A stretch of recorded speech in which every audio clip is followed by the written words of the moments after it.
Hello everyone, welcome back to my channel. मेरा नाम है सौम्या द्विवेदी और मैं कॉम्पिटिटिव एग्ज़ाम की प्रिपरेशन करती हूँ। जैसा कि मैंने जीएस की स्ट्रेटजी से एक सीरीज़ स्टार्ट की थी जिसमें मैंने पार्ट 8 तक आपको हर सब्जेक्ट के बारे में बताया है। आज मैं आपको मैथ्स की स्ट्रेटजी बताऊँगी जिसमें मैथ्स से कहाँ से क्वेश्चन ज़्यादा पूछे जाते हैं और कौन कौन से टॉपिक पर हमें ज़्यादा ध्यान देना है। इससे रिलेटेड मैं आपको सारे टॉपिक बताऊँगी और इसको कहाँ से पढ़ना है, और इसकी बुक से रिलेटेड मैंने आपको बहुत सारी वीडियो पहले ही प्रोवाइड कर दी है। आज मैं इस टॉपिक के बारे में बात करूंगी और किस तरह पढ़ना है इसके बारे में बात करूंगी। तो जिस तरह मैं पढ़ती हूँ कि सबसे पहले बहुत सारे लोग नंबर सिस्टम ही पढ़ते हैं, बट मैंने 2-3 बार नंबर सिस्टम सबसे पहले ही पढ़ा है। तो इस बार मैंने सबसे पहले टाइम एंड वर्क पढ़ा था, उसके बाद नंबर सिस्टम, उसके बाद एलसीएम एचसीएफ, उसके बाद सिंप्लीफिकेशन, एवरेज, पाइप सिस्टम और ratio and proportion, mixture and allegation, partnership, shirts and indices, percentage, profit and loss, discount, SI and CI and distance, boat stream, miscellaneous, DI and mensuration. ये सारे topic हैं maths के जो RPF, SI and constable में पूछे जाएंगे और इससे बहुत सारे क्वेश्चन पूछे जाते हैं। मैंने इससे रिलेटेड बुक और कहाँ से पढ़े, किस टीचर से पढ़े, ये सारी चीज़ें ऑलरेडी ही बता दी हैं। बट आज मैं आपको ये बताऊंगी कि इस सारे टॉपिक में सबसे ज़्यादा क्वेश्चन कहाँ से पूछे जाते हैं और अभी हमारा क्या उद्देश्य रहना चाहिए इस मैथ्स को लेके, क्योंकि मैथ्स में 35 क्वेश्चन आते हैं और मैथ्स और रीजनिंग स्कोरिंग सब्जेक्ट है, तो हमें मैथ्स और रीजनिंग पे बहुत अच्छे से ध्यान देना पड़ेगा। मैथ और रीजनिंग में हमें 30+ क्वेश्चन बनाने हैं कैसे भी करके, क्योंकि इसका क्वेश्चन फिक्स रहता है। जैसा कि जीएस में हमें कुछ भी अंदाज़ा नहीं होता कि क्वेश्चन कहाँ से पूछ लिया जाएगा, लेकिन मैथ्स और रीजनिंग में ये हमें कंफर्म रहता है कि हाँ, अगर टाइम एंड वर्क से क्वेश्चन पूछा जाएगा तो उसमें जितने टाइप है उसी में से क्वेश्चन पूछा जाएगा, उस टाइप से बाहर कहाँ से क्वेश्चन पूछेंगे। लेकिन जीएस में ऐसा कुछ भी नहीं होता। जीएस के लिए हमें बहुत दूर तक के क्षेत्र को कवर करना पड़ता है, लेकिन मैथ्स में ये सारे टॉपिक अगर दिए हैं तो इन्हीं टॉपिक के अंदर से ही क्वेश्चन पूछे जाएंगे।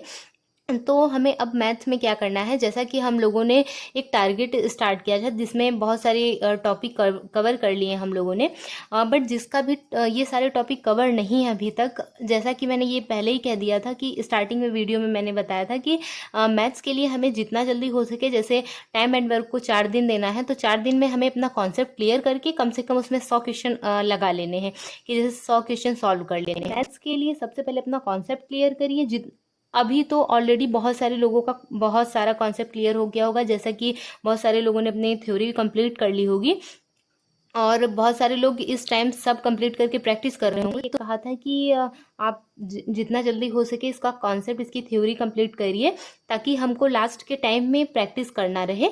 तो अब हमें जिसका नहीं कंप्लीट है वो बहुत जल्दी से अपना ये सारा थ्योरी पोर्शन कंप्लीट कर ले। अगर कंप्लीट हो गया है तो बहुत सारे लोग प्रैक्टिस करने पे आ गए हैं, सारे लोग बस प्रैक्टिस कर रहे हैं।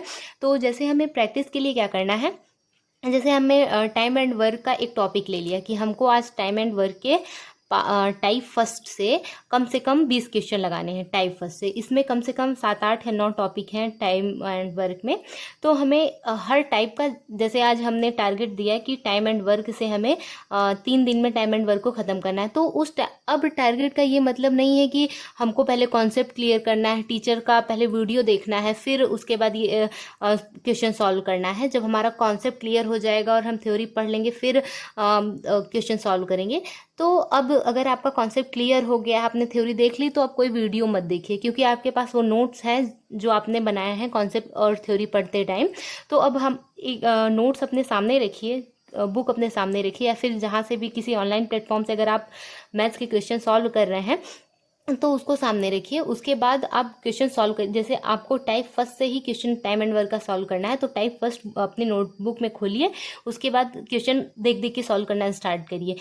जैसे कि अगर आपसे बन रहा है तो आप बिना देखे सॉल्व करिए, बट अगर आपसे नहीं बन रहा है तो देख के सॉल्व करिए। टाइप फर्स्ट, सेकेंड, थर्ड ऐसे ही करके आप, जैसे 3 दिन का मैंने टारगेट दिया है तो आप 3 दिन में कम से कम 200 या 150 क्वेश्चन जितना आपसे बन सके उतने क्वेश्चन सॉल्व करिए। जैसे टाइप फर्स्ट से अगर आप 5 क्वेश्चन या 20 क्वेश्चन सॉल्व सॉल्व कर रहे हैं तो आपका टाइप फर्स्ट कंफर्म हो गया कि हाँ अब टाइप फर्स्ट में कोई प्रॉब्लम नहीं होगी। अगर टाइप फर्स्ट में एक दो क्वेश्चन ऐसा रहेगा जिसे आपको आपकी नोट्स देखनी पड़ेगी, बट जैसे कि आप 3-4 क्वेश्चन लगा लेंगे तो आपको नोट्स की भी ज़रूरत नहीं पड़ेगी। तो ऐसे ही करके आप टाइप फर्स्ट को कवर कर लेंगे। उसके बाद दूसरे दिन टाइप सेकेंड, अगर आपके पास टाइम ज़्यादा है तो आप एक एक दिन में 3-3 4-4 टॉपिक कर सकते हैं। अगर टाइम कम है तो आप 2-2 3-3 टॉपिक करिए, 2 टॉपिक करिए, 1 टॉपिक करिए, जिस तरह आपके पास टाइम है उस हिसाब से करिए। तो ये सारे ऐसे टॉपिक हैं जो आपको हर एग्ज़ाम में मिल जाएंगे। जैसे अर्थमेटिक का ये सारा टॉपिक आपको हर जगह मिल जाएगा। तो ये टॉपिक को तैयार करना मोस्ट इम्पॉर्टेंट है, क्योंकि हर एग्ज़ाम में आपको यहाँ से क्वेश्चन तो बनते ही हैं।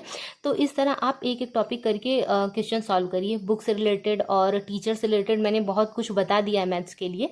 तो अभी हमारा ये उद्देश्य रहेगा कि हम जितना जल्दी हो सके, अगर जिसका कॉन्सेप्ट क्लियर या थ्योरी क्लियर नहीं है वो उसको क्लियर करके ख़त्म करें और अपना एक प्रॉपर नोट्स तैयार कर लें उन सब चीज़ों के साथ। और उसके बाद क्वेश्चन सॉल्व करना शुरू करें। सिर्फ प्रैक्टिस पे ध्यान देना है हम लोगों को। और ये चीज़ जीएस में भी है कि अभी सिर्फ प्रैक्टिस पे ध्यान देना है।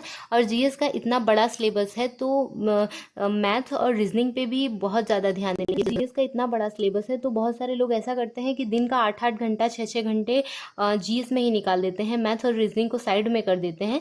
तो मैथ और रीजनिंग साइड करने का सब्जेक्ट नहीं है, क्योंकि स्कोर हमारा यहीं से बनेगा। तो हमें इन दोनों सब्जेक्ट पर इतना पकड़ बना लेनी है कि हमको 30+ हमारा क्वेश्चन सही हो मैथ और रीजनिंग में।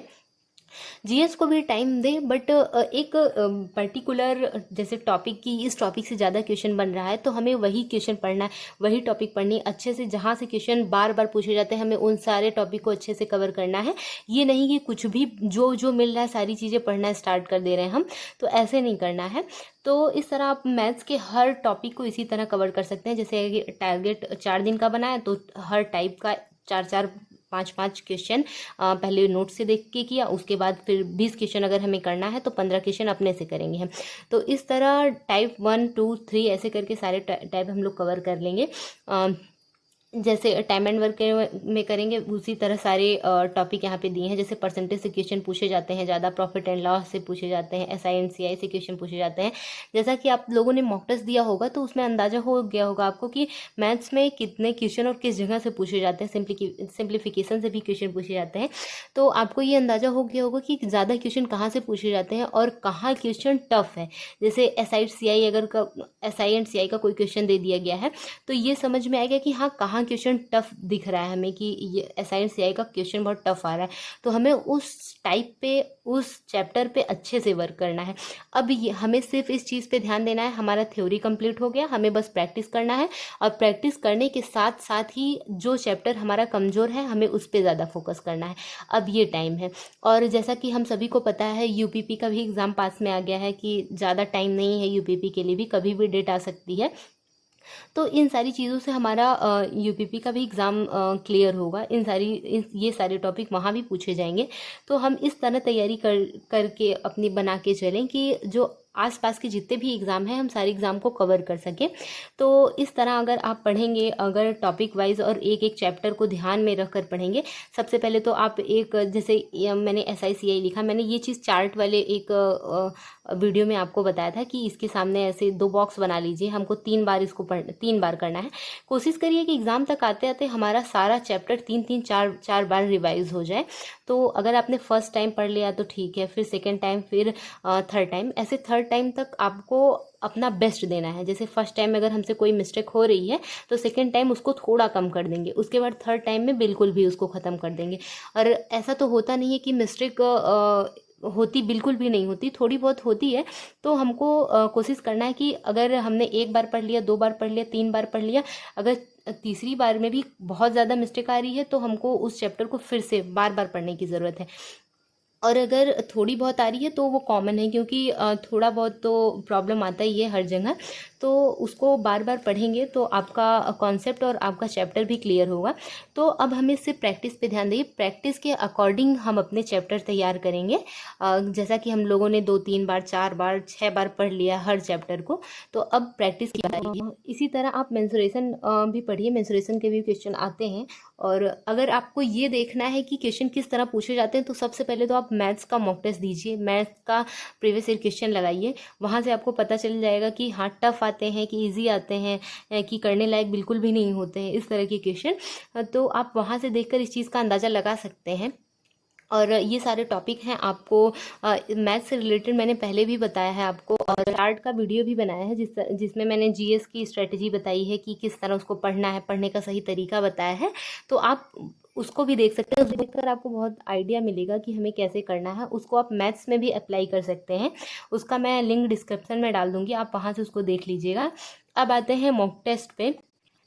इस वीडियो में आगे बढ़ने से पहले मैं आपको बताना चाहती हूँ, अगर आप आरपीएफ, एसआई एंड कांस्टेबल की तैयारी कर रहे हैं और आपको इंग्लिश एडिशन की प्रैक्टिस बुक चाहिए तो मार्केट में एजुका जोन पब्लिकेशन की प्रैक्टिस बुक अवेलेबल है, जिसमें 20 practice set plus 5 solve paper हैं, जिसमें 2500 प्लस एमसीक्यू हैं। और एजुका जोन पब्लिकेशन न केवल प्रैक्टिस बुक बल्कि गाइड भी प्रोवाइड करता है, जो कि लेटेस्ट एग्जाम पैटर्न पर बेस्ड है। एजुका जोन पब्लिकेशन प्रैक्टिस बुक और गाइड का कॉम्बो भी प्रोवाइड करता है। गाइड से आप सिलेबस को कवर करेंगे और प्रैक्टिस बुक से आप प्रैक्टिस करेंगे। एजुका जोन की प्रैक्टिस बुक इंग्लिश एडिशन की one of the best book है, जिससे आपकी तैयारी और बेहतरीन हो जाएगी। एजुका जोन की प्रैक्टिस बुक में ज़ीरो एरर है, जो किसी भी स्टूडेंट के लिए कोई भी प्रॉब्लम क्रिएट नहीं करेगी। एजुका जोन पब्लिकेशन की आरपीएफ, एसआई एंड कांस्टेबल की प्रैक्टिस बुक से अगर आप प्रैक्टिस करेंगे तो आपकी तैयारी और बेहतरीन हो जाएगी। एजुका जोन पब्लिकेशन की बुक में सारी चीज़ें एक्सप्लेनेशन के साथ दी हुई हैं, जो आपकी पढ़ाई और आपकी स्टडी को और बेहतरीन बना देगी और आपकी तैयारी और भी मजबूत हो जाएगी। एजुका जोन पब्लिकेशन की बुक आपको आसानी से किसी भी शॉपिंग प्लेटफॉर्म पर अवेलेबल है, जैसे कि अमेजॉन, फ्लिपकार्ट, स्नैपडील। मैं इस बुक का लिंक डिस्क्रिप्शन में प्रोवाइड कर दूंगी, आप वहां से आसानी से इसे खरीद सकते हैं। तो आइए बात करते हैं मॉक टेस्ट की और कॉन्सेप्ट क्लियर करने की। तो सबसे पहले हमें अपना कॉन्सेप्ट क्लियर करना है, जैसा कि मैंने पहले ही आपको बता दिया कि इस तरह कॉन्सेप्ट क्लियर करना है। उसके बाद मॉक टेस्ट पे हमको विशेष ध्यान देना है। बहुत सारे स्टूडेंट, बहुत सारे एस्पिरेंट ऐसे हैं कि मॉक टेस्ट में मैथ्स को पूरी तरह से स्किप कर देते हैं। तो हमें मैथ्स को स्किप नहीं करना है, भले ही हमको 4 से 6 ही क्वेश्चन आते हों, बट उसको सॉल्व करना है। धीरे धीरे हमारा वो मॉक टेस्ट का डर खत्म हो जाएगा कि मैथ्स बनते ही नहीं, हमसे मैथ्स के क्वेश्चन बनते ही नहीं है। तो वो डर खत्म हो जाएगा हमारा धीरे धीरे करके। आज अगर हमारे 6 क्वेश्चन बन रहे हैं तो हमारी प्रैक्टिस के साथ कल 10 क्वेश्चन बनेंगे, परसों 15 क्वेश्चन, और एग्जाम तक आते आते 30 प्लस क्वेश्चन हम बनाने लगेंगे। तो मॉक टेस्ट में हमें कभी भी मैथ्स के क्वेश्चन को स्किप नहीं करना है। अगर आपको मॉक टेस्ट किस तरह करना है तो सबसे पहले हमको जीएस करनी है, उसके बाद रीजनिंग करना है, उसके बाद मैथ्स करना है।